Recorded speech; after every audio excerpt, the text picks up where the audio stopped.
E aí, gente, boa noite. Estamos iniciando aqui o NL Podcast, né? Aqui a gente vai bater um papo sempre com empreendedores e profissionais da saúde para trazer aí assuntos interessantes para vocês.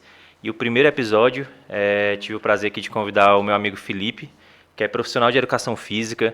Ele é especialista em biomecânica e posturologia e além de ser personal trainer, também está fazendo aí, iniciando aí na carreira de cursos, né, para alunos e profissionais de educação física. E aí, Felipe, queria que você se apresentasse um pouco e depois me falasse por que você escolheu estudar educação física, né? A gente iniciar com essa pergunta. Boa noite, pessoal, tudo bem? Primeiro, agradecer, antes de tudo, ao Irã pelo convite. A gente está, essa excelente oportunidade de estar falando sobre personal training, que não deixa de ser um empreendedorismo, e também falando um pouco sobre um pouco de musculação e saúde em geral. Eu escolhi a educação física, cara, em primeiro lugar, eu sempre tive muito claro na minha cabeça escolher uma área voltada para a saúde. Sempre isso foi muito claro, desde muito cedo. E depois, digamos que o pontapé para mim escolher a educação física de vez foi que não dá para fugir muito a questão dos esportes, né, que eu gosto bastante. E aí depois eu tive experiências muito positivas com professores, tanto na educação física escolar, depois no ensino médio, e depois isso aí foi aumentando a chama para escolher a educação física, né? Eu acho que é o pontapé inicial para todo mundo que vai escolher educação física é a pessoa gostar de praticar esporte, né? Sim, sim. Tanto é que é uma coisa assim, desde que a gente iniciou o curso, muitas pessoas viam a educação física como, vamos aprender a Ah, jogar bola, né? Vamos é, ensinar os outros a jogar bola. Mas a gente sabe que a educação física é muito mais além disso, né? A gente vê, claro que a gente vê as modalidades esportivas, mas a gente vê outras coisas da área da saúde que muita gente às vezes não tem conhecimento, né? Como anatomia, cinesiologia, biomecânica, que você é especialista, fisiologia, entre outras coisas, né? Tu começou a licenciatura, não foi? sim. Ah, E isso que você falou, cara, é uma visão totalmente equivocada com relação é, o que as pessoas têm, e a gente mesmo às vezes entra com essa visão com relação à educação física, que única e exclusivamente as modalidades. E quando você entra no curso, você já meio que quebra essa visão. Então, até mesmo para quem está ouvindo e deseja, está em dúvida se quer praticar, se quer entrar para a educação física, é um mundo, como o Irã falou, é um mundo totalmente diferente. E ainda mais agora, como você falou, as matérias, as disciplinas, elas vão muito mais além do que só mesmo ali os esportes em si. Principalmente fisiologia, anatomia, biomecânica, que a gente vai falar um pouco aí durante essa conversa que a gente vai ter. Em relação, para quem não sabe, a educação física ela é dividida em licenciatura, né, que é mais voltado para a questão de ensino, né, da escola, e bacharel, que é mais voltado para a área de treinamento, para a área da saúde fora da escola. Né, eu sei que você está terminando agora o bacharel também, Isso. mas por que você resolveu iniciar na licenciatura e por que você não se viu dentro desse mundo escolar, né? Se era uma coisa que você gostava também de praticar esportes, ou aconteceu alguma coisa no meio do caminho que você disse, não, eu quero sair dessa área escolar e vou para a área do treinamento, por exemplo? Cara, boa pergunta. A questão da licenciatura, da área escolar, foi justamente pelos professores que eu tive na época. Então, digamos que eles eram meio que referência. Eu estudei na Escola Rainha da Paz e depois fui para o colégio GVA na época. Então, os professores que estavam lá foram meio que referência. E eu sempre gostei, além da área da saúde, eu sempre gostei de ensinar, de falar. Então, sempre as matérias preferidas era quando tinha seminário, porque eu gostava muito disso, de repassar conhecimento, repassar conteúdo. E fez com que de novo aumentasse a chama para escolher a educação física. Na época que a gente ingressou, não tinha o bacharel, então não era muito conhecida aqui na cidade a questão do bacharelado. É, e o que então eu sempre fui apaixonado por essa questão de ensinar. O que me fez meio que me afastar da licenciatura da área escolar foi algumas experiências com relação ao estágio. Ao estágio e também, na época, eu trabalhei em alguns programas do governo. Do governo era mais educação na época, isso, mais educação. e teve outro projeto, enfim, que eu não me lembro agora não, mas era um projeto do governo federal. E aí eu tive algumas experiências não tão legais nas escolas, e aí foi meio que diminuindo essa vontade, principalmente, infelizmente, nas escolas públicas, que a realidade é bem complicada. Então deu uma desmotivada nessa área, e depois eu terminei em 2015, e aí depois eu fui para a prefeitura, e aí lá eu fui monitor, trabalhei como professor de ritmos lá, né? E aí depois eu consegui um emprego na musculação, em uma academia aqui da cidade, e aí foi despertando essa. Na época eu não gostava de musculação, na licenciatura, não gostava de musculação, tinha uma visão totalmente equivocada sobre a musculação. E aí eu consegui um emprego em uma academia aqui da cidade, e aí eu comecei a intensificar os estudos sobre a musculação, e aí eu fiquei apaixonado pela musculação. Também quebrou, botou totalmente por água abaixo a visão que eu tinha da musculação, como você falou. Além da educação física, o ramo da musculação é uma área totalmente diferente daquilo que a gente vê e do que as pessoas falam. Vai Na- muito, muito, muito mais além. O pessoal que me acompanha nos stories aí no Instagram sempre me vê falar essa frase, que a musculação vai muito mais além do que a gente conhece e imagina. É uma área muito vasta.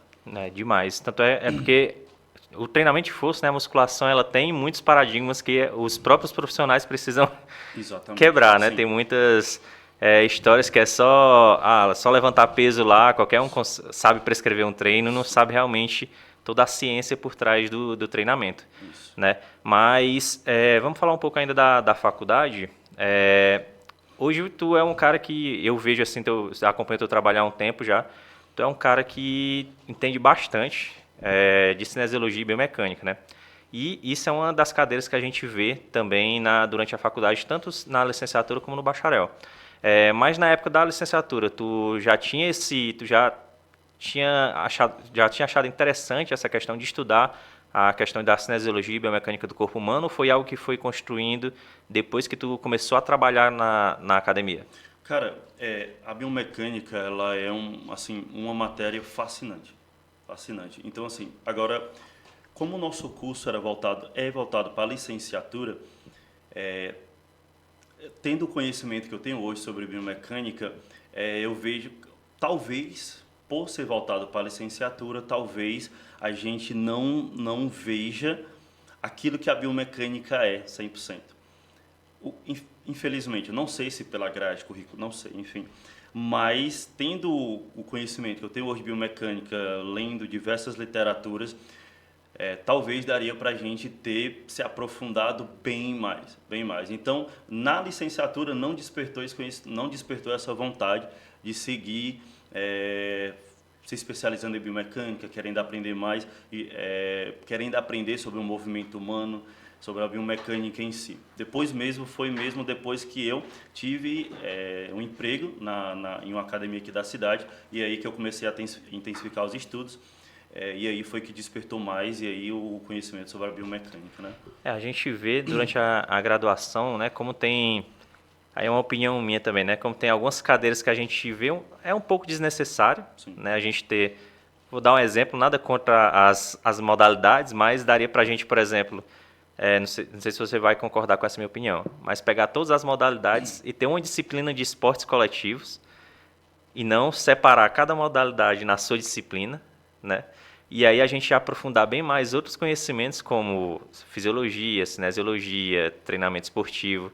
Eu vejo assim, na minha época também, mesmo no bacharel, né, que eu comecei na Católica, tinha uma cadeira para cada modalidade esportiva. Sim. E assim, a gente sabe, sendo bem sincero, que a maioria das pessoas que vão fazer bacharel, vão fazer educação física, dificilmente estão ali para trabalhar. Não vou dizer que pode ter uma ou duas pessoas, mas tenho certeza que a grande maioria está para trabalhar com treinamento de força, com musculação ou com dança, outras coisas, mas dificilmente vai ser um treinador dessas modalidades, né? Sim. Eu vejo, na minha opinião, que é muito... dão atenção demais a essas cadeiras, que poderia ser unificada, e aí deixam de dar atenção, deixam de dar mais... ênfase. aprofundar mais em outras disciplinas que são bem mais importantes, né? Exatamente, assim, eu concordo com essa visão. Vai muito da grade curricular, a gente não sabe como é que é feita essa grade curricular, como vamos distribuir essa disciplina no primeiro semestre, no segundo, no terceiro, enfim, não sei como é que é feita essa distribuição, essa grade curricular. Mas seria uma, digamos que eu também penso que daria para juntar isso e realmente pegar ali, digamos que uma disciplina só para os esportes, e eu estou cursando bacharel agora, e eu acredito que todo o curso da nossa profissão, qualquer profissão, acredito que tenha, eu já conversei com outros colegas de várias áreas, e outros colegas também falam que tem disciplinas no curso que é dispensável. Uhum. Todo o curso tem isso. Né? Então, é mais, como você falou, digamos que disciplina como fisiologia do exercício, fisiologia humana, biomecânica, deveriam ser mais aprofundadas, bem mais aprofundadas, muito mais A aprofundadas. gente vê que na academia, na faculdade, é muito superficial, né? Sim. E aí a gente queria até perguntar a sua opinião a respeito disso. Se você acha que está faltando também um pouco, né, dos profissionais de educação física ou dos próprios estudantes se interessarem mais, porque a gente sabe que a faculdade é o básico ali, né? Sim. Você não sai, você não termina a faculdade e sai preparado para cuidar do físico, cuidar da saúde de uma pessoa, né? Então a gente vê muito assim que falta um pouco do profissional de educação física e até às vezes de alguns dos estudantes mesmo essa questão, essa vontade de estudar por fora, né? Vejo que hoje em dia melhorou bastante, mas ainda não está no nível assim que a gente vê, por exemplo, o profissional de educação física ser reconhecido como profissional da saúde. A gente sabe que a maioria das pessoas não sabe que a gente é classificado como profissional da saúde. E eu acho que muito parte disso muito por causa dos próprios profissionais que às vezes não causam assim um pouco de autoridade, né, naquele conhecimento, como por exemplo você. Quando a gente fala em cinesiologia e biomecânica, eu acho que aqui em Xadá, acho que a grande maioria das pessoas vão citar você como uma referência. Entendeu? Eu acho que falta um pouco isso. Eu queria saber um pouco tua opinião sobre isso. Se está realmente faltando essa vontade de estudar, essa vontade de mostrar como a educação física é grande, né? Pronto, show de bola. Tem, digamos assim, três questões aí, né, na tua colocação. Primeiro, com relação ao profissional buscar outros conhecimentos durante a graduação. Vai da pessoa em si, óbvio.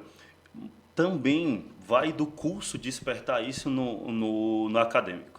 Além, digamos que é as duas partes.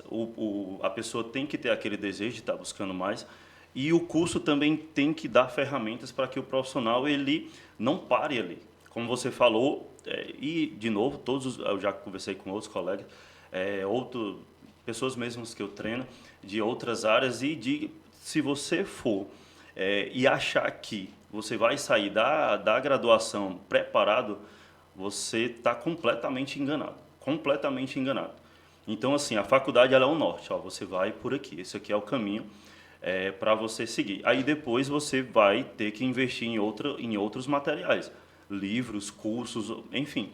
Qualquer outro material que faça... e aí entrando no segundo ponto que você falou, que é a questão... Por que as pessoas não reconhecem a gente como uma área da saúde? Vai muito também pela questão escolar. Né, ali o professor está ali e geralmente os outros colegas professores vê somente aquela parte que o professor está na quadra. Então ali já digamos que confirma aquilo que as pessoas têm de visão do profissional de educação física, que é somente a área do esporte. Então esse é um ponto. Não vê, por exemplo, o conteúdo que o professor dá na sala, que tem o conteúdo, né? Tem um conteúdo que o professor dá lá. No ensino médio, o professor, a gente tinha trabalhos que falavam relacionado à área da saúde. No ensino fundamental, teve também. Então, assim, o professor de educação física tinha a aula teórica, tinha a parte prática, que é importante. Então, a questão do reconhecimento já parte daí. Segunda parte, com relação ao reconhecimento da sociedade. O professor de educação física, o profissional de educação física, ele não, digamos que além dessa imagem, tipo, digamos, os colegas que estão aqui, olhar para a gente e gerar essa autoridade, digamos que como qualquer outra área. Se tiver um médico aqui, um nutricionista, um fisioterapeuta, as pessoas elas vão ter uma imagem sobre aquele profissional. Então, digamos que as pessoas elas têm uma imagem pré-formada sobre o profissional de educação física. Então, vai muito de nós mesmos passar essa imagem de autoridade com relação à área da saúde. Talvez a gente entre mais na frente no ponto de que eu sempre converso com alguns colegas aqui digamos que seja uma sala de musculação, passou dessa porta para dentro aqui uma sala de musculação, a autoridade é o profissional de educação física. Ah, mas o médico... Não, o médico ele é da porta para trás. Ah, mas você vai questionar o médico dentro da musculação? Sim. Agora, o profissional de educação física, ele vai ter esse embasamento para questionar. Acontece muito de chegar cartas de médico e dizer, pessoa tal tem essa, digamos, condromalácia, tem que alongar isso, fortalecer isso está errado. Não pode, ao pé da letra, não pode. Porque não é o que o colega médico da área da saúde deveria fazer. Maria da Silva, condromalácia grau 3, pronto, acabou. A partir dali, nós, profissionais de educação física, temos que saber o que é que vai ter que alongar, que fortalecer, o que é que vai ter. Tem muito também, por exemplo, o médico diz, ou qualquer outra área diz, Maria da Silva, condromalácia, estamos só pegando um exemplo, condromalácia não pode fazer leg press. Está errado. E aí, o colega, às vezes, por não ter autoridade ou não ter conhecimento, segue a cartilha por medo. Por medo de, eu vou seguir porque se tiver alguma coisa errada, o culpado vai ser um médico. Não pode. E é uma entendeu? coisa assim, é muito engraçado que chega, às vezes, né? Vamos evitar que a pessoa com hernia de disco, por exemplo, vamos evitar fazer agachamentos. É clássico isso aí. A pessoa passa entendeu? o dia inteiro se levantando e sentando na cadeira, já está fazendo um agachamento ali, né? Exatamente. Essa recomendação aí é clássica. Ou seja, eu tenho abaulamento discal, início de hernia de disco. Eu faço todos os exercícios de pé. Óbvio que tem alguns exercícios que você não pode fazer, mas isso não é o médico que tem que dizer. Uhum. Quem tem que saber é o profissional de educação física que lhe acompanha o que você pode e o que não pode fazer. Agora, de novo, por falta de conhecimento, por medo, por insegurança, o colega profissional de educação física ele segue a cartilha. Mas você vai contestar o médico? De novo, passou da porta para dentro, a autoridade é o profissional de educação física. E aí entra a questão que você falou também com relação ao reconhecimento da sociedade. Por que o pessoal não tem 100% de segurança no que o profissional de educação física fala? Porque a galera não mergulha nas literaturas, não mergulha. Agora está mudando muito, tá. Mas por isso que o profissional era conhecido na faculdade como os caras que pegam a bola somente. Uhum. Entendeu? E não tem uma conversa como essa, uma conversa com base nas literaturas confiáveis, artigos, livros, bem respaldada. Digamos que chegou lá uma cartilha, Maria da Silva não pode fazer, tem hernia de disco, não pode fazer agachamento. Por que ela não pode? Está aqui a base. Eu tenho a base para isso e eu vou prescrever. É aquela coisa, não? A gente conversando assim pode parecer para as pessoas que estão assistindo que talvez causar um debate entre o médico e o profissional de educação física. Na verdade, não é isso. É até um trabalho, é interessante que haja esse trabalho interdisciplinar. Isso, né? Tem muitos casos que você deve acompanhar que pode ser acompanhado, que tem um acompanhamento de um médico, de um ortopedista ou de um fisioterapeuta. A questão é o quê? Outros profissionais não quererem fazer seu trabalho, que é prescrever o treino. Né? Cada macaco no seu aquela macaco no seu galho. Do mesmo cada um jeito fazendo que seu trabalho e vocês conversando para entregar o melhor trabalho para o seu cliente, né? Exatamente. Entra na questão que você falou de que isso que você citou, cada área compete ao profissional. E, de novo, como o Irã bem citou, não é um embate entre os colegas médicos da área da saúde, porque tem vários médicos que dizem o seguinte: fale com o seu personal, fale com o seu professor. Tem vários que dizem assim. Mas o que eu estou falando é da minha experiência na academia, durante 5 anos que eu fiquei, aliás, até hoje, das cartas que a gente recebe. É isso que eu estou dizendo. Né? Mas, porém, existem outros colegas que dizem, converse com o seu professor e veja o que ele acha sobre isso. Isso também já tá mudando bastante, porque assim, é bem complicado até para a gente, vendo pelo lado do cliente que vai te procurar. Se um médico já prescreve o que a pessoa pode fazer ou não pode fazer. Isso. A gente sabe que tem muito aquela cultura de que o que o médico fala Verdade é absoluta. verdade absoluta. Isso. Então, assim, até para a gente rebater, ou não rebater, mas tentar explicar para o aluno que aquilo não é totalmente correto, fica um pouco chato, né? Fica um clima meio ruim do profissional com o cliente, porque ele muitas vezes ele vai realmente querer que você passe o que está prescrito lá pelo médico, né? É óbvio, como você falou, óbvio que você não vai, óbvio que o colega que recebe uma carta, a gente está entrando nesse assunto, óbvio que, isso aqui está errado, não, isso aqui não pode, não é, óbvio que não é assim. Se o colega chega, se uma pessoa, um cliente chega tá com alguma patologia e chega lá com alguma recomendação, você vai explicar, tudo bem, eu respeito aqui a carta e tal, mas por isso, você vai explicar de boa, entendeu? Da mesma forma que é questão de ética e profissionalismo. Se você é médico, por exemplo, e você prescreve uma receita, nós da educação física, algum nutricionista, algum fisioterapeuta vai contestar aquela receita?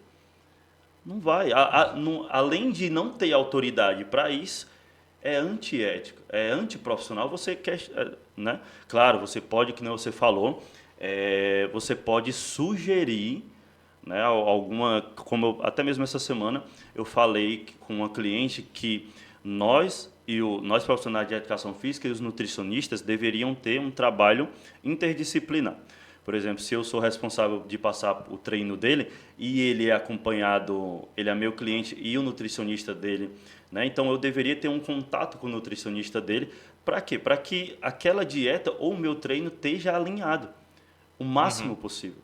Porque, não sei se a gente pode entrar nessa questão, mas digamos que se o meu treino está muito intenso, a dieta tem que estar minimamente alinhado com aquilo ali. Então, a gente deveria ter um contato, eu e o nutricionista. Da mesma forma, se um cliente tem alguma patologia, hérnia de disco, condromalácia, se ela foi no ortopedista, nós deveríamos ter um contato com esse profissional para saber e tal, para, digamos, sugerir o que é que seria mais adequado para aquele cliente. Sentar junto e conversar a melhor forma de tratar. E não isso, não é ficar, exatamente. Mas falando aqui sobre o período que tu começou a trabalhar na academia, né? Foi em que ano mais ou menos? 2000 e foram 5 anos, né? 2018. Pronto, ali 2018, isso. Tu já sentiu assim, quando tu começou a trabalhar, tu percebeu que realmente aquilo que tu tinha estudado na faculdade de licenciatura não era suficiente para suprir aquela demanda lá da academia, e aí tu partiu para estudar conteúdos por fora, né? Hoje tu ministra cursos, né? Tu partiu para esses cursos online, para e-books, ou tu foi logo atrás de artigos científicos, livros, para quem quer, para possíveis alunos de educação física que vão assistir o vídeo, o que tu indicaria para eles procurarem, assim? Cursos online, ou ler artigos científicos, ou buscar mais uma literatura mais em livros mesmo? Pronto, 2 pontos aí nessa questão, né? A questão de quando eu iniciei, se a licenciatura prepara. Pela essência do curso ser licenciatura e ser voltado para a área escolar, ou seja, a biomecânica e a cinesiologia, a fisiologia, também a anatomia sim, mas essas outras que eu citei, elas não lhe preparam 100% para o salão, para a musculação ali. Pela essência do curso, ser licenciatura, digamos que o bacharel ele não prepara 100%, mas ele é mais, digamos que ele é um pouco mais completo. Mas óbvio que ele não vai preparar 100%, não vai. Não vai preparar você 100% para os desafios do salão, não vai. Então, pela essência do curso ser licenciatura, então eu não fui 100% preparado, né, para esse emprego no salão. E o segundo ponto que eu indicaria para os colegas é, assim, cara, se você for mergulhar nos livros de primeira, você vai ficar meio que batendo assim, porque A leitura assim, é muito densa, né? muito, muito, muito, muito. Por exemplo, para você ter noção, o livro do Newman, que é uma referência, tem 724 páginas. Ou seja, é muita coisa, é um conteúdo muito denso. E se você for... Esses dias mesmo, um colega perguntou, eu postei lá, o colega perguntou qual era o livro, e eu disse, cara, tu está iniciando agora na leitura, tu já faz tempo que lê, porque se tu estiver iniciando agora, tu vai ficar frustrado. Se tu for ler, era um livro de periodização que eu estava lendo, e esse livro tem 704 páginas. Então, assim, inicia com algo mais básico, você vai pegando o gosto pela leitura, você vai pegando o hábito da leitura, e aí depois você vai para essas literaturas mais densas, porque senão você fica frustrado, literalmente. Porque é um conteúdo denso, é um conteúdo difícil, e aí, se você for de primeiro, você vai ficar frustrado. Então, se você é o tipo de pessoa que tem muita curiosidade, que gosta de entender os porquês de cada coisa, né, que é o meu caso, tipo, se é, por que é assim, vai, entendeu? Então, o porquê de cada coisa. Então, por isso que eu fui para os livros. Eu não me contentei apenas com os cursos que eu fiz. Né? Então, o que os professores falavam, então eu ficava com mais curiosidade ainda. Né? Então, por isso que eu fui para... Não, vou ver aqui e tal. Então, assim, se o colega gosta de entender o porquê de cada coisa, ele vá para os livros, porque os livros é onde tem os detalhes de cada coisa. Agora, se ele quer um conteúdo mais específico, sei lá, uma patologia, uma técnica avançada de treino, então ele vai para o artigo científico, que aí basta ele colocar lá no PubMed, hérnia de disco, vai aparecer um artigo, uma coisa menos densa. Infinitos não, mas milhares. Milhares de artigos no PubMed sobre esse assunto, mas é uma coisa específica, bem específica, entendeu? Agora, cursos também é bem legal os colegas investirem, que você vai saber a opinião de outros colegas, mas eu tenho uma visão que você seja um profissional que tenha opinião própria, óbvio que não porque eu acho, óbvio que você tem que estar muito embasado. Então, assim, se você quer ter opinião própria, se você quer ter autoridade, se você quer ser autoridade na área, se você quer ser reconhecido tanto pelos seus clientes como por outros colegas, por sua opinião própria, você tem que ir para os livros. Porque ali você vai ter um conhecimento muito amplo de todas as áreas, periodização, fisiologia, biomecânica, posturologia, disfunções. Então, se você quer ter autoridade, opinião própria, baseada na literatura, vá para os livros. A questão dos cursos, né, online é uma opção, assim, realmente para aquela pessoa que não tem o hábito de ler. O curso online ele vai te ajudar realmente a despertar esse interesse de conhecer um pouco mais, né? Exatamente. Mas isso que você falou é bem importante mesmo, a questão de você querer ter sua própria opinião a respeito daquilo. Porque a gente sabe que também, hoje em dia, com as redes sociais, tem centenas, milhares de cursos, cada um falando coisas diferentes, né, muitas vezes. E para você saber, será que aquilo realmente é verdade? O que aquele cara está me ensinando é muito difícil também para a pessoa saber escolher qual curso fazer, né? E assim, apesar de tem alguns profissionais que a gente sabe que é referência no mercado e tudo, mas é muito importante que além dos cursos, dos artigos, que o artigo, na minha visão, é um estudo de caso, né? Sim. Como se fosse um estudo de caso, né? Sim. Ali, é bem específico para aquilo. Mas, fora os cursos, realmente a pessoa tem que entrar nos livros, né? Não tem que, o profissional de educação física tem que ter o hábito de ler.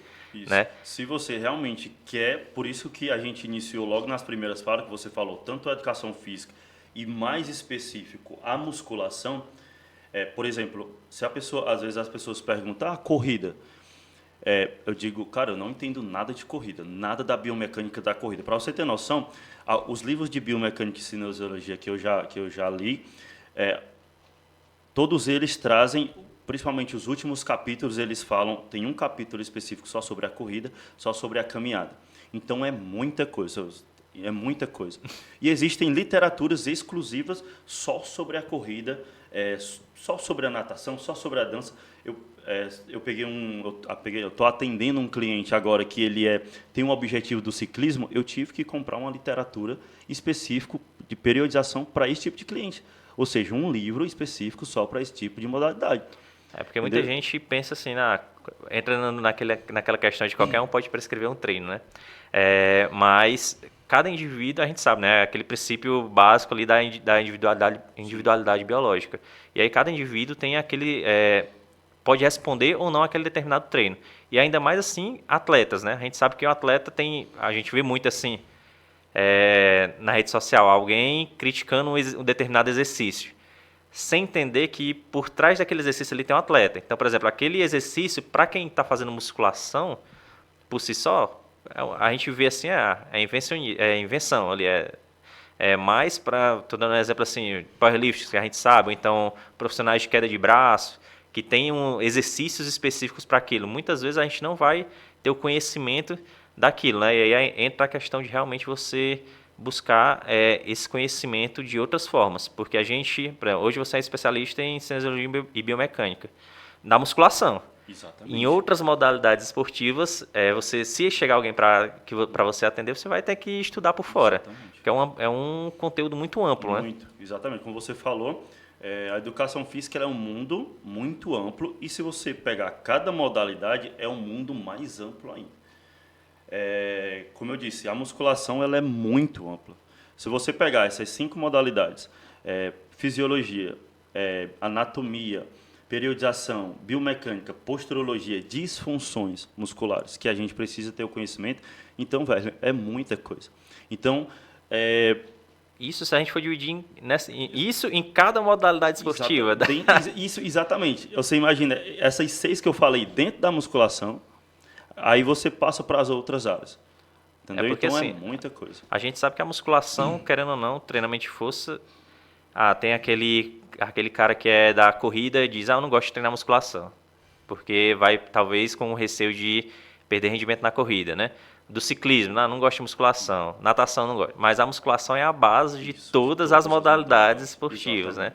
O treinamento de força, não a musculação tradicional, né? O treinamento de força é a base de todas as modalidades. Não tem como você ser um atleta, se você for pesquisar qualquer atleta de qualquer modalidade, seja ela desde, sei lá, arremesso de dardo, que é um olímpico, até um futebol americano, NBA, todos eles fazem treinamento de força. Então não tem para onde fugir. Exatamente.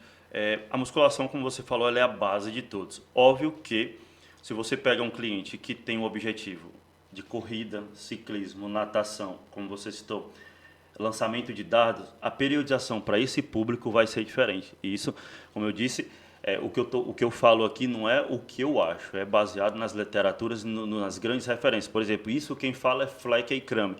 Se os colegas que estão aqui ouvindo procuram entender sobre periodização, todo mundo sabe quem é Fleck e Kramer. Na atualidade agora a referência é o Brad Schoffen, mas o Fleck e Kramer não está longe de estar desatualizado. Então, para esse público a periodização é diferente, porém, como você falou, tem a crença de que, por exemplo, um corredor, se ele for a musculação, ele vai... Óbvio, o profissional ele vai saber periodizar aquele treino para que isso não venha lhe atrapalhar na sua corrida. Para você ter noção, justamente nesses capítulos que falam sobre a corrida, para você ter noção, o impacto que tem no joelho, no tornozelo e no quadril de um corredor, a depender de como ele corre, por exemplo, no joelho é em torno de 5, 6 vezes o peso corporal dele.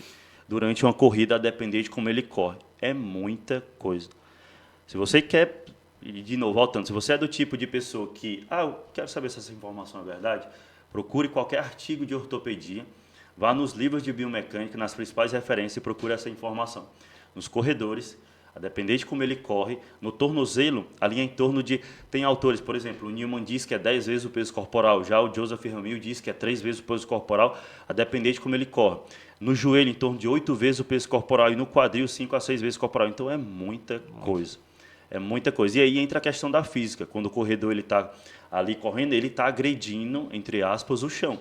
Então, o chão devolve essa força para ele. E devolve numa intensidade muito, muito alta. Então, o corredor, como você falou, ele precisa ter a articulação dele preparada para isso. Porque senão ele vai chegar um tempo que ele não vai aguentar. Ou seja, a articulação dele vai sofrer com aquele impacto durante a corrida, que é um esporte de muito impacto. E do mesmo jeito as outras modalidades. Se a pessoa não está preparada para aquela modalidade, se ela é um atleta, ele vai perder rendimento, enfim. aumenta o risco de lesão, né? Risco de lesões, É, exatamente. é aquela coisa, isso tudo que a gente está conversando é realmente para entrar, assim, tanto na cabeça do profissional de educação física, do estudante, que realmente você precisa. A gente falou aqui alguns minutos como e dando exemplo de como é diversificado esse mundo do Muito, treinamento de muito, força, muito. né? Mas também para o próprio público, né, que assistir a gente, para ter uma noção de como é importante você ter um bom profissional de educação física prescrevendo seu treino, né? Porque da mesma forma, se for um ciclista, como você falou, você só vai perder rendimento se o treino não estiver bem montado. Exatamente. Né? Então é importante também que quem escute a gente, quem estiver escutando a gente e, por exemplo, estiver pensando em contratar um personal trainer, veja se realmente ele vai ser o adequado para aquela sua modalidade esportiva, ou para aquele seu problema físico, ou para o seu objetivo. Né? E é uma coisa assim, voltando a falar um pouco da profissão, que eu vejo, que eu sinto falta disso, é a questão dos profissionais eles se procurarem especializar em outras coisas, assim, eu vejo muito, a minha visão assim do mercado, né, de personal trainer, é aquela coisa muito voltada. Hoje em dia, a gente sabe que a biomecânica e a posturologia tá algo em alta, Sim, né? Em sim, alta no mercado de personal trainer. Então, todo mundo tá querendo estudar um pouco, tá querendo conteúdo a respeito disso. Não sei se realmente estão se aprofundando, como você disse aí, através de livros e tudo, tendo bom embasamento científico, mas a gente sabe que é aquela coisa, é só estética, hipertrofia e emagrecimento. Isso. Eu vejo que a gente, os profissionais de educação física, né, que querem trabalhar como treinadores, como personal trainer, eles ainda não enxergaram esse mercado amplo também de outros públicos, né, como por exemplo, idosos, um pouco até a parte de treinamento esportivo. Eu particularmente assim não me vem na cabeça ninguém assim, se eu sou atleta de Muay Thai. Não me vem nenhum nome na cabeça de um personal trainer que atenda, que trabalhe especificamente Lesões musculares que também está em alta. com lutas, né? Sim. Com aquela modalidade. É muito ainda, a galera ainda está muito pensando pequeno na minha visão, assim, que é só estética. E a gente está conversando aqui como é bem mais que isso, Bem né? mais. E dois pontos aí que você citou. Primeiro, com relação ao público, de escolher bem o profissional, o público está mudando. Tá mudando assim, a visão do público com esse ponto que você falou está mudando. Em que sentido? Primeiro, o público tem que entender que ele está, como eu sempre falo nas conversas diárias do dia a dia com as pessoas ou com os colegas, 99% das pessoas entram na academia pela estética. Óbvio que está mudando muito com relação aos estudos. A outros profissionais da saúde está dizendo sobre a importância do exercício físico, sobre os estudos, enfim. Está mudando muito, as pessoas já estão entrando mais na academia. Eu vou pela saúde. Mas digamos que 99% das pessoas entram pela estética. Porém, o público ele tem que entender que ele está entregando a saúde dele nas mãos de uma pessoa, nas mãos de um profissional. E se o profissional não tiver bem capacitado, bem embasado, a sua saúde está em risco. Você pode se lesionar com mais facilidade. Se a gente for pegar casos aqui, tem um caso mais recente agora, eu não lembro, não sei se é, não lembro se é, enfim, talvez não lembro se é Piauí, enfim, Alagoas, não sei. Mas tem um caso recente, basta você pesquisar, de uma pessoa que teve uma sugestão médica de que não poderia treinar de tal forma e o professor, ele prescreveu um treino para essa pessoa muito intenso e essa pessoa foi parar na UTI. E aí a polícia está investigando se ele realmente era profissional e tal, enfim, está investigando o caso. Então, as pessoas têm que entender que elas estão entregando a saúde dela nas mãos de uma pessoa. Então, você pode se lesionar com mais facilidade, seu joelho, coluna, se o professor não tiver conhecimento para aquilo. Depois vem as outras patologias, diabetes, hipertensão. Se o profissional não tiver habilitado a trabalhar com isso, ao invés de você estar melhorando a sua saúde, você pode estar piorando a sua saúde. Então, é muito sério. E agora, como eu falei, o pensamento das pessoas está mudando. Hoje, as pessoas elas perguntam, você estuda e tal, nessa academia, como é que é os professores, todos já terminaram e tal, como é? Então, você não via isso antigamente. As pessoas apenas iam. Não queria saber se aquela pessoa tinha estudado, tinha alguma... Ou, antigamente era muito comum, tem experiência, experiência baixa, né? Muito comum isso na nossa área. Mas hoje está mudando muito isso. Então, o próprio pensamento das pessoas, as pessoas estão despertando para isso, ou seja, estão tendo um cuidado a mais com a saúde e elas querem saber se o profissional está habilitado, ou seja, o registro, e além de habilitado, capacitado para trabalhar no ambiente de musculação, né? Esse caso aí que você falou não foi o primeiro, né? Exatamente. Tem vários casos aí vários. de pessoas que realmente... não, eu não sei dizer se eu também não me lembro se o cara era realmente formado em educação física, mas fica sempre o alerta, né? Fica sempre o alerta nessa questão de você escolher bem um profissional para prescrever seu treino, como Exatamente. tu falou, a gente está cuidando da saúde das pessoas, né? Sim. E aí é bem importante a gente ter noção, o profissional ter noção disso. Sim. Né? Só te interromper em um ponto, desculpa te interromper, mas é porque está vindo agora. A questão que você falou sobre o tanto de informações que tem na internet com relação ao treinamento de força e com relação às pessoas que falam. Por isso que é importante também o professor, o profissional de educação física, e mais específico a gente está falando aqui o personal, ele ter muito conhecimento, porque com a rede social, todo mundo se acha no direito de estar falando sobre musculação, exercício físico. E as pessoas ficam perdidas. Um fala outro fala outro, um defende uma coisa, defende outra coisa. Então, por isso que é importante, além, você, digamos que, combater essas desinformações. Né, que as pessoas... É muito comum, no meio, digamos que no meio do fisiculturismo, por exemplo, as pessoas postarem os treinos no YouTube, né, aqueles treinos, e as pessoas querem replicar, e aí a pessoa já chega na academia, eu quero fazer esse treino dessa forma. Então, você tem que estar preparado para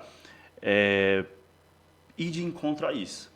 E você né? conseguir explicar pro aluno Exatamente. que aquele treino, o cara é fisiculturista, ele é um atleta de alto rendimento, então assim, já é um nível totalmente diferente, né? A galera ainda não tem muita noção disso. Realmente, eu que tenho uma academia, né? A gente percebe muito isso, de às vezes a pessoa chegar, esse treino aqui.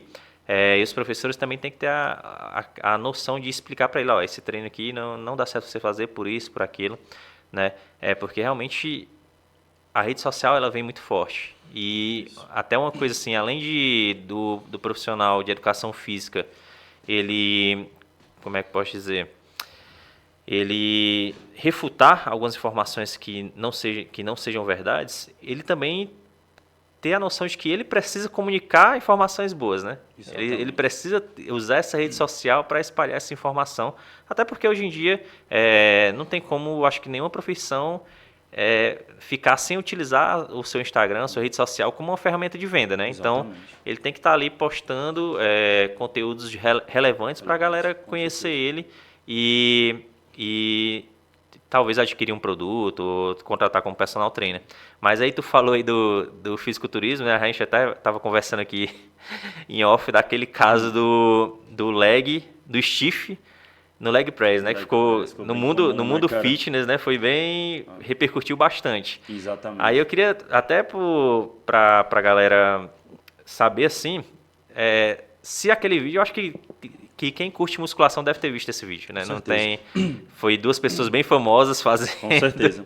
Então, eu queria, na tua visão de, assim, um pouco mais técnico, realmente, se tem algum sentido aquilo que ele tentou fazer, né? Simular uma... A gente sabe que é uma extensão e flexão do quadril, né? Exatamente. Só que no leg press, para simular o stiff, tem algum fundamento? Pois é, cara. Como você falou, essa aí foi uma das várias polêmicas que tem envolvendo o mundo do fisiculturismo, né? E aí é um assunto bem amplo. Esses dias eu coloquei uma caixinha e o rapaz perguntou lá no Instagram se eu acompanhava o mundo do fisiculturismo. Se você olhar no meu Instagram, não é, pelo amor de Deus, não é por arrogância, nada disso, nada disso. O pessoal perguntando se eu acompanhava os fisiculturistas, né? Eu disse, cara, eu não acompanho muito. Eu sigo o Ramon, porque ele afinal, um atleta brasileiro muito reconhecido e tem um potencial enorme. E eu fui explicar. Como eu falei, jamais é arrogância nem nada, mas eu vou explicar a minha visão. Por quê? Porque, como está mudando muito, mas se você pegar, digamos que de 10 anos para trás, A galera do fisiculturismo, ela ia muito pelo empirismo, pelo método empírico. Até porque é culpa deles? Não. Assim como toda profissão, assim como a medicina evoluiu, a nutrição evoluiu, a fisioterapia evoluiu, a musculação ela evoluiu.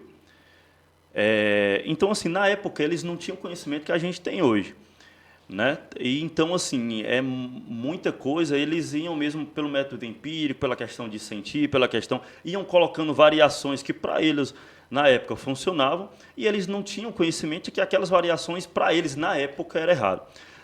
Porém, qual é o meu questionamento? Mesmo com todo o conhecimento científico que tem hoje, muitos deles negligenciam esse conhecimento científico. E aí a gente chega no ponto, é tanto que, com o conhecimento científico que tem hoje, toda a literatura que tem hoje, aí surge essa polêmica do stiff no leg press. Se fosse 10, 15, 20 anos atrás, você relevaria. É tanto que existem outras polêmicas, mais focando, tipo, os pés juntos e tal, mais focando nessa. Se fosse 20 anos atrás, tudo bem, o cara não tinha conhecimento para isso, para ele estava correto. Como eu falei, então muitos deles negligenciam o conhecimento, por serem bodybuilders, acham que é como a questão, por que eles falam é verdade absoluta, e aí não está mudando muito. Hoje você vê bodybuilder falando de posturologia, de biomecânica, mas muitos ainda negligenciam essa parte da literatura. E aí a gente entra no caso do stiff no leg press. Não tem fundamento para isso. Por quê? Embora os dois exercícios, o stiff e o leg press, sejam um movimento, o stiff é um movimento de flexão e extensão de quadril, o leg press flexão e extensão de quadril, além também de flexão e extensão de joelho. A gente não vai entrar em detalhes técnicos, explicar mas por que não tem lógica um stiff no leg press? Quando você, e ele diz lá, né, não vamos falar o nome do bodybuilder aqui, enfim, porque a rede social tem um alcance, mas todo mundo conheceu o caso. Por que não tem fundamento nesse sentido para posterior de coxa? Quando você altera a posição dos pés, a posição angular ali, digamos, da articulação, você vai alterar a ativação dos músculos presentes ali, que é basicamente o quadríceps. Quando você sobe os pés, a justificativa deles é o quê? É o posterior de coxa, é ativar o posterior de coxa. O primeiro erro já está aí. Quando você sobe os pés, beleza, você vai ter um aumento da flexão de quadril e da extensão, porém o músculo-alvo não vai ser o posterior de coxa, entraria o glúteo, né, que é o motor primário da extensão de quadril. Então o primeiro erro já está aí. Digamos, a gente não vai entrar em detalhes se você levantar os pés e subir é apropriado ou não. A gente não está entrando nesse mérito, tá? Se é apropriado fazer com os pés mais em cima, mais embaixo. A gente não está entrando nesse mérito. Está entrando no mérito de que se o stiff poderia ser substituído pelo leg press. E não tem fundamento já por esse ponto. Que se você sobe os pés, você não vai estar aumentando a ativação do posterior de coxa. Talvez, eu não sei se eles percebem isso, talvez pelo fato de subir mais o pé, automaticamente vai estar alongando um pouco mais o posterior, aí saindo daquela posição, ele pode ter sentido ali o posterior mais alongado, vai dar aquela sensação, né, de ter uma maior ativação. Tá pegando mais. Mas aí, que eu já falei, esse argumento já seria derrubado. Como você aumenta a flexão de quadril, obviamente você vai aumentar a extensão de quadril. Então, quem é o músculo-alvo é o glúteo máximo. Então, já seria um argumento, primeiro argumento. Segundo argumento, tem uma coisa chamada paradoxo de Lombard. O que é isso? Em movimentos multiarticulares, esses músculos que são biarticular, ou seja, para quem está assistindo e que é leigo, o que é um músculo biarticular? É um músculo que cruza duas articulações. Por exemplo, o posterior de coxa ele está no joelho e no quadril, duas articulações. Falando em termos menos técnicos, né? Então, pelo paradoxo de Lombard, o posterior de coxa ele não vai ser ativado durante os movimentos multiarticulares. Por exemplo, você prescrever agachamento para posterior de coxa, não existe isso. Está errado. Pelo paradoxo de Lombard e também pelo esse primeiro ponto que eu falei com relação à extensão de quadril. Então, tanto que o agachamento para reto femoral, ele não é um exercício totalmente eficiente para reto femoral, que é um músculo biarticular, que cruza o joelho e a articulação do quadril devido ao paradoxo de Lombard.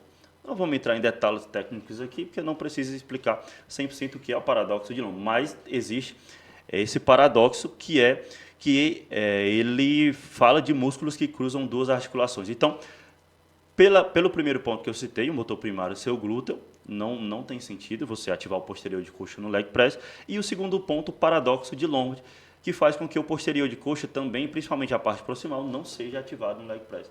Então, não foi uma sacada legal colocar o Ramon para fazer stiff, substituir o stiff no leg press. Então, aí a gente entra a questão da falta de conhecimento. Por que o Ramon foi fazer o stiff lá? Pela questão de dor lombar. Então, o que é mais interessante? Você saber por que o cara está sentindo dor lombar no stiff, ou você é muito comum isso. Está sentindo dor, vamos substituir o exercício. É muito comum isso. Então, por falta de conhecimento, às vezes a pessoa, tudo bem, vai ter, como eu às vezes falo para os colegas, tem raros casos que você precisa, talvez de uma forma pontual, tirar o exercício? Tem, mas são raros casos. De novo, se for entrar em outro, por exemplo, é muito comum a questão de quem tem condromalácia não pode fazer cadeira extensora. É muito comum, de novo, entrando os colegas médicos, ortopedistas, dizer que quem tem condromalácia não pode fazer cadeira extensora. Então, vamos voltar para cá para a gente não sair desse objetivo aí. Então, o que é mais interessante? Você talvez corrigir o movimento, por que ele está sentindo dor lombar? Ou seja, você entender de biomecânica e saber o que é que está errado ali e você ir logo substituir o movimento, entendeu? Às vezes pela praticidade, né? Exatamente. A pessoa prefere tentar substituir o movimento sem saber realmente entender todo o caso que está por trás daquele incômodo, né? Porque aí, no caso, infelizmente, foi falta de conhecimento total. Falta de conhecimento total. Aproveitar que a gente está falando um pouco dessa polêmica aqui, eu queria ter opinião também sobre outra, que é bem comum, né? A questão dos exercícios, que tem muitos... Tem muitos profissionais que dizem que não precisa de exercícios isolados, né? Como cadeira abdutora, como cadeira extensora, que, por exemplo, o agachamento, levantamento de terra resolve tudo. Né? E aí você acabou de citar um exemplo, por exemplo, do agachamento do reto femoral, né? Que ele não é bem ativado como se fosse, por exemplo, na cadeira extensora. Né? Eu queria que tu falasse um pouco sobre a tua opinião sobre isso. Realmente, pode ter casos que realmente não precisa de exercícios isolados, ou hoje a gente já sabe, por exemplo, o glúteo, né, que trabalha tem vários feixes, né, e cada feixe às vezes trabalha melhor em ângulos diferentes, e se é realmente interessante essa questão de unir, né? Acho que o erro de muita gente é querer excluir um exercício, sei lá, botar pontos negativos em um exercício para enaltecer outros, né? Podendo realmente utilizar os dois, né? Tanto exercícios multiarticulares como os isolados, né? Cara, essa é uma das discussões que eu acho totalmente desnecessárias na nossa área. Totalmente. Um ponto eu entendo que é porque, talvez infelizmente ou felizmente, a galera trabalha com marketing, o pessoal usa essa estratégia de chamar atenção por meio de polêmica. Existem muitos colegas que fazem isso, chamar atenção por meio de polêmica. Então, às vezes, é uma estratégia, não sei a estratégia que esse cara usa, para chamar a atenção por meio, ou seja, o cara usa a estratégia, eu vou falar aqui uma polêmica, ou seja, exercício isolado não funciona. Então ele chama a atenção da galera, tanto dos leigos como dos profissionais, e aí retém a atenção do cara lá, e aí depois ele vai, não é bem assim, não foi isso que eu quis dizer e tal, mas você já reteu a atenção do cara. Então, ou seja, aí você vai ver que ele se refez a posição dele. Então, é uma estratégia que a galera usa, e, às vezes, é a falta de conhecimento, que não faz sentido o bom senso. Por exemplo, você dizer que exercício isolado não funciona, então tira todos os exercícios isolados de bíceps. Tira rosca direta, com halteres, com barra, faz só costas, então. Porque nos exercícios de costas você tem uma ativação do bíceps. Você está flexionando o cotovelo. Tira todos os exercícios isolados para bíceps, então. Tá vendo como não tem lógica? Então você vai fazer só costas e esperando o bíceps crescer. Não tem lógica. Basta você usar, não vamos nem para os termos técnicos, não. Basta você usar o bom senso. De tríceps, vai fazer só supino. Você A vai gente fazer sabe que só supino realmente trabalha um pouco tríceps, ombro, Isso, né? Mas aí não exatamente. vai fazer nenhum isolado de tríceps. Nenhum. Então tira lá os exercícios de extensão de tríceps. Exercício de peitoral, tira lá os crucifixos, lá na máquina, com halteres, no crossover, tira todos esses. Então, basta você usar o bom senso. Então, se você acha correto trabalhar rosca direta, por que você vai achar errado você fazer uma extensão de quadril na polia, por exemplo, que é um exercício isolado para glúteo? Então, é meio que uma disputa mesquinha da galera que está na área, né, para chamar a atenção, chamar a audiência e tal. E às vezes, quando chega no cúmulo, é a falta de conhecimento do cara que defende um ponto de vista desse. Entendeu? Porque tem. Hoje, até falando de uma polêmica que hoje em dia já tem estudos que realmente mostrando que tem ativação diferente, é a questão da panturrilha, né? Exatamente. O posicionamento dos pés, antigamente, falando dos fisiculturismos, os bodybuilders faziam muito isso, né? Fazer o movimento de panturrilha com a ponta do pé para fora, para dentro, para ativar áreas diferentes do gastrocnêmio. E aí, durante um tempo, foi defasado isso, né? Isso é inversão, não tem nenhum embasamento científico. Aí, hoje em dia, já tem artigos que realmente... Só um estudo, né? Inclusive, pronto, você falou a questão, eu lembrei agora o outro ponto que você falou, do reto femoral, né? Então, como falei, depois eu volto para esse ponto, por que o reto femoral ele não é bem ativado em exercícios multiarticulares? Não é que ele, pelo amor de Deus, você arrancou o reto femoral de lá e ele não é ativado de nenhuma forma, não é isso. A ativação dele é mais eficiente na cadeira extensora do que em exercícios multiarticulares. Porém, ele tem uma ativação em exercícios multiarticulares, sim. Porém, pelo paradoxo de Loma, de novo, não vamos entrar em detalhes técnicos assim, principalmente para a galera que é só mesmo amante da musculação, digamos assim, que não é profissional. Então, na cadeira extensora, você tem uma ativação maior do reto femoral devido a ser um exercício isolado e devido também, já tem estudo que você está aqui na cadeira, aqui, o ângulo de 90 graus, quando você faz essa extensão, ou seja, você está estendendo o quadril, você está alongando mais o reto femoral, então você tem uma ativação maior do reto femoral nesse sentido, na cadeira extensora do que no agachamento, por exemplo. Certo? Agora, voltando ao outro ponto que era, agora me fugiu aqui, que é... Pronto, da panturrilha, show de bola. Como a gente falou, por isso a ciência, muitas coisas do fisiculturismo, ela descarta. Como eu disse, na época eles não tinham conhecimento que a gente tem hoje, por exemplo.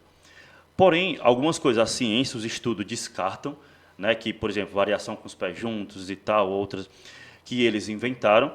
Porém, outras coisas a ciência confirma e uma delas foi esse estudo aí, que você variar a posição da panturrilha, a posição dos pés, você mudaria a ativação do gastrocnêmio. 99% dos profissionais teriam a visão, pelo movimento, de que não mudaria a ativação da panturrilha. Por quê? A panturrilha ela tem ali os pontos dela no tornozelo e no joelho. São os dois pontos que ela cruza. Quando você muda a posição do pé, posição neutra, rotação interna e rotação externa, você não está mudando o joelho, que é onde a panturrilha, ou o gastrocnêmio, falando para o pessoal entender, panturrilha e gastrocnêmio, você não está mudando a posição do joelho. Você está mudando a posição do quadril. E a panturrilha, obviamente, não tem seção lá no quadril. Então, todo mundo dizia que essa variação não fazia sentido. Certo? Porém, vem um estudo confiável, que é o que eu falo para os colegas. Não é porque também saiu o estudo tal, que você vai sair aplicando, tal, não. Você tem que verificar. Tem que entender a metodologia também. Exatamente. Você tem que entender o público, a metodologia, se o estudo é confiável, se os autores não declararam conflito de interesse. Então, voltando para cá. Então, esse estudo é confiável, é de autores renomados, dizendo que se você mudar a posição do pé na panturrilha, você vai mudar também a ativação das cabeças do gastrocnêmio. Então, digamos que é um estudo que pegou todo mundo de surpresa, porque professores altamente renomados tinham essa visão de que não mudaria. E os bodybuilders há muito tempo atrás, então, como eu digo, não é que a gente é totalmente contra os bodybuilders, não é isso. É você usar o bom senso no que eles usam nos treinos, nas opiniões dele. Nem tudo é verdade absoluta. É É isso, aquela entendeu? questão assim, né? Se a gente tem uma ciência por trás da musculação, a gente, querendo ou não, deve um pouco para os fisiculturistas, porque Exatamente, eles que exatamente. foram ali com Sim, foram os conhecimento precursores. empírico, e Isso, aí a ciência foi lá para ver se aquilo que eles estavam fazendo era verdade ou não, né? exatamente. Então é uma coisa assim de realmente não ter essa separação, e sim esse trabalho E toda em área conjunto, tem né? esse empirismo. Na medicina tem. Na medicina tem. Se a gente procurar os nossos avós, se você estava com uma dor, você ia para o conhecimento empírico na época. Então, toda área tem essa parte do empirismo. Agora, você não pode resumir uma área tão vasta como a educação física e a musculação ao achismo, ao empirismo. Não, porque eu acho, porque pega mais. Não, não é isso. Você não pode resumir uma área tão vasta ao que eu acho, ao empirismo, entendeu? Entendi. E assim, a gente entrou aí no assunto aí das polêmicas e tal, mas a gente vai falar um pouco também sobre o teu trabalho, né? Hoje tu terminou, tu parou de trabalhar na academia, né? Depois de 5 anos. Foi uma escolha porque tu queria mesmo realmente focar mais no trabalho de serviço personalizado, tu queria também focar nessa área de cursos e palestras que tu tá dando? Cara, a questão de eu ter saído da academia foi questões pessoais que eu não vou falar aqui, foram mais questões pessoais mesmo. E eu passei 5 anos, né, na academia, e aí agora eu tô, como aqui o assunto o slogan do podcast, né, Negócios e Saúde, o personal trainer ele não deixa de ser um empreendedor. Então, o personal trainer, a área de personal trainer, ele é um empreendedorismo. E qual é o CNPJ do personal trainer? É o CREF dele. Então, assim, o personal trainer dentro de uma academia, ele é uma empresa dentro de uma empresa. É tanto que para ele ser devidamente habilitado, ele tem que ter o CREF dele. Então, o profissional ele tem que entender que ele é uma empresa e a imagem física dele, a imagem que ele passa nas redes sociais, é a imagem da empresa. Do mesmo jeito que você tem a sua empresa, a New Life, você zela por essa imagem, você tem um registro CNPJ dela e você zela por essa empresa. Então, o personal trainer, ele tem que zelar por essa imagem nesse sentido. Então, como eu falei, eu saí da academia por questões pessoais mesmo, desenvolvendo lá, e aí agora eu estou investindo literalmente nessa parte de personal training mais com clientes, né? E também agora eu estou escrevendo um e-book de biomecânica, ou seja, o guia prático para análise biomecânica do movimento.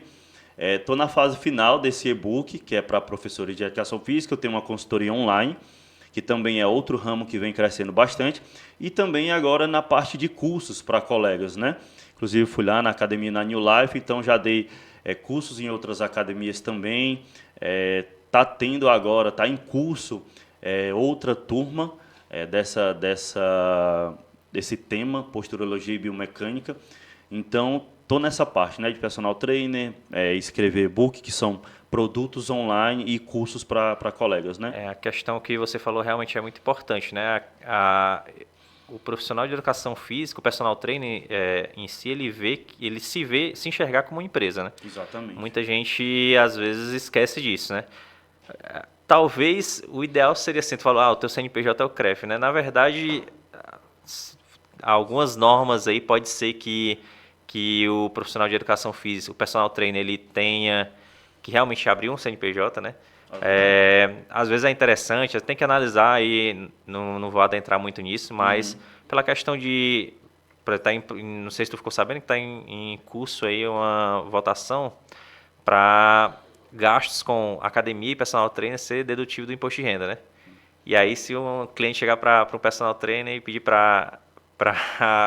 não, eu quero todas as notas fiscais do serviço que você prestou para mim e tal. Sim, eu tenho um É cliente uma, que pediu isso. Aí é um conhecimento que a galera tem que se atentar também, né? Exatamente, Essa questão de se ver como profissional, né? Ainda é muitas coisas ainda é muito amadora, né? No serviço de personal trainer. Exatamente. Mas Só um ponto te interrompendo, Irã. E a questão do curso, né? Por que que eu decidi também ter essa ideia de fazer curso? Na nossa época, você via que não tinha cursos voltados para a área da musculação, pegando esse tema da posturologia e biomecânica, não tinha na prática.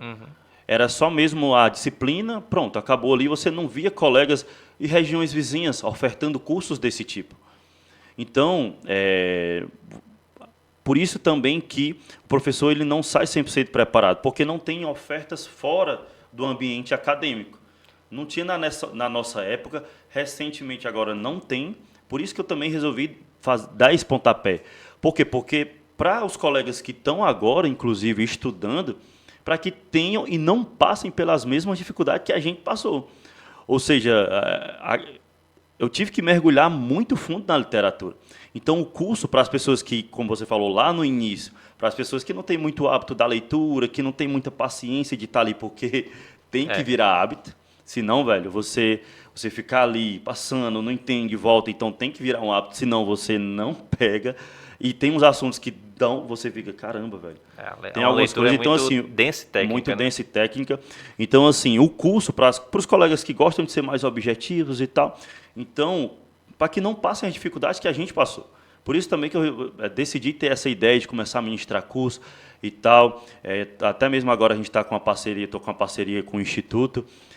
Para esses colegas não passem pelas mesmas dificuldades que a gente passou e já peguem esse gosto pela musculação e já despertem essa visão que a musculação é um mundo muito amplo, que você tem que ter muito conhecimento, muito mesmo.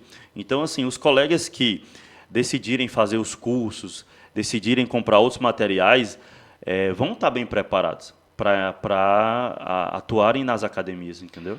E hoje tem que se diferenciar, né? Porque a gente sabe que tem muitos profissionais se formando, né? E o cara, se for só mais do mesmo, não vai se destacar, não vai conseguir cobrar mais, não vai ter, vamos dizer assim, lucro, né? Dentro daquela empresa dele. E aí eu vi que é muito interessante essa estratégia que você utilizou mesmo, que realmente não tem. Não tem. Tipo, né? Se o colega queria fazer um curso, se especializar, ele tinha que ir para Fortaleza. E em Fortaleza, muitas vezes não tem. Muitas vezes não tem. Tá tendo recente agora, depois dos outros colegas, Raí, que são um cara muito conhecido, que eu gosto bastante do trabalho dele, também, que deram pontapé lá também. Foi eles que deram pontapé lá também, porque não tinha esses cursos práticos assim.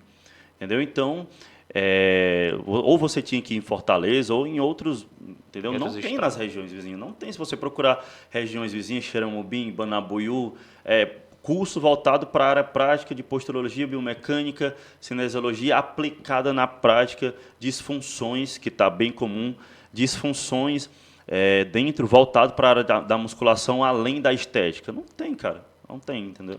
É um mercado que realmente você está dando pontapé, espero que continue dando certo aí, né? Que já está além de treinamento em academias, tu já ministrou 3 turmas, né? Quase? Cara, eu fui lá na tua academia, né? Foi fui também no... Pode falar o nome de outras academias aqui? Acho que pode, né? Pode falar? enfim, fui em outra academia também. Fiz 2 turmas em outra academia também, e agora eu estou com uma parceria com o Instituto, que é a turma que está em curso. Então, digamos aí que já foi na sua, na outra, 5 turmas, né, para colegas que querem, como você falou, e a gente voltando àquele ponto, o personal trainer ele tem que ter em mente que ele é uma empresa e que ele tem que investir. Se ele sair da faculdade achando que já sabe de tudo, que todo mundo vai querer contratar ele está enganado. Então, assim, se ele não tiver entregando conteúdo nas redes sociais, como você bem colocou, o Instagram, hoje, ele é uma loja virtual de vendas. É a sua porta de entrada. Então, é o que eu sempre falo para os colegas no dia a dia ou para os cursos que eu estou ministrando. Eu digo, galera, comecem a produzir conteúdo. Por quê? Porque se ele é um cliente e ele quer me contratar, então ele vai lá no meu Instagram, ele dá uma pesquisada e ele vai decidir, bom, esse cara aqui é diferente dos outros que eu pesquisei. Esse cara aqui, ele tem algo de diferente. Ele produz conteúdo, ele tem autoridade no que ele está falando, pelos conteúdos. Então, o Instagram é da pessoa, a pessoa faz o que quer. Mas, por exemplo, se você vai no Instagram de 2 colegas e lá tem só a foto do cara, enfim, o Instagram é da pessoa, ela faz do Instagram o que ela quer. Mas ela só tem foto da pessoa, só tem foto dela, só tem foto ele com a namorada, e o outro colega tem lá. Você produz um conteúdo, você postou um resultado, você, sei lá, o que ativa mais, 3 dicas para isso. Qual a chance de você contratar um ou dois? Você vai contratar quem? O dois, que aquele cara está produzindo, está mostrando que tem, do que só aquele outro que... Criou o portfólio, né? Exatamente. Então, a galera, inclusive, algumas pessoas já chegaram, eu fui, visitei o seu Instagram e tal, você faz isso, né, faz aquilo e tal, entendeu? Então, o Instagram hoje ele é uma excelente ferramenta de vendas para você mostrar o seu trabalho e por que aquele cliente vai contratar você e não... Que nem você disse, se a gente sair aí fora e dizer personal trainer, vai sair um de cada casa. Agora, personal diferente, personal qualificado, que tem autoridade no que fala, aí é outra coisa. Aí já diminui mais o percentual, entendeu? Pronto, a gente está chegando aqui ao fim da conversa. Eu queria que tu falasse aí a questão, tá perto de finalizar o e-book, vai ser uma coisa que tu vai anunciar, assim, vai deixar aberto para vender, ou vai ser algo que tu vai entregar para quem participa dos teus cursos? Tu já pensou nisso? Cara, o e-book ele vai estar à venda para colegas que querem aí uma visão mais direta da biomecânica, né? Para que não esteja ali lendo aquelas 720 páginas que é o Newman, 524 páginas que é o Joseph Ramil, 400 páginas. Então, assim, digamos que o e-book ele vai estar denso, ou seja, tudo aquilo ali vai estar no e-book. Então, para a galera que gosta de ser mais objetivo, o e-book vai estar abordando tudo isso. Então, é para professores o e-book, né? Então, tem a consultoria online, o curso também, o curso que vai ser voltado para professores também vai estar em andamento. Então, vai ser mais para profissionais da área, para o pessoal que é leigo e gosta de treinar, tem uma consultoria online, né? Então, vai estar disponível à venda e em breve eu vou postar nas redes sociais, né? O pessoal que acompanha lá. Então, quem não segue ainda o Felipe aí, a gente vai deixar aí na descrição do vídeo o Instagram dele e tudo para ficarem acompanhando. E aí, Felipe, eu queria agradecer, né, por ter aceitado esse convite de ser aí o primeiro convidado aí do NL Podcast. Espero que a gente venha aqui, talvez, outras vezes para a gente falar de outros assuntos, né, relacionados à saúde. E eu queria deixar o espaço aberto aí para você fazer uma declaração final, alguma coisa que você queira falar que eu ainda não perguntei, né? Perfeito. Cara, de novo eu queria agradecer, de verdade, parabenizar pela iniciativa. Me sinto lisonjeado de ter sido o primeiro convidado do NL Podcast. Parabenizar de verdade pela iniciativa, cara, porque principalmente de dar espaço para a gente estar conversando esse tipo de assunto. Talvez em outra oportunidade a gente fale mais as dúvidas do pessoal sobre a musculação em si, mas parabenizar por essa iniciativa de estar dando espaço de falar sobre esses assuntos, estar conscientizando tanto profissionais como as pessoas leigas a terem outra visão da educação física e da musculação. Então, parabenizar por esse pontapé inicial, desejar sucesso aqui para o NL Podcast e para o pessoal, tanto para os colegas, realmente mergulhem na literatura, estudem de fato, invistam em conhecimento, como eu sempre falo, a musculação vai muito mais além do que você imagina, né? Então, é esse recado que eu gostaria de deixar aqui. Então é isso, gente. Finalizando aqui o primeiro episódio do NL Podcast. E em breve a gente vai trazer mais outros convidados.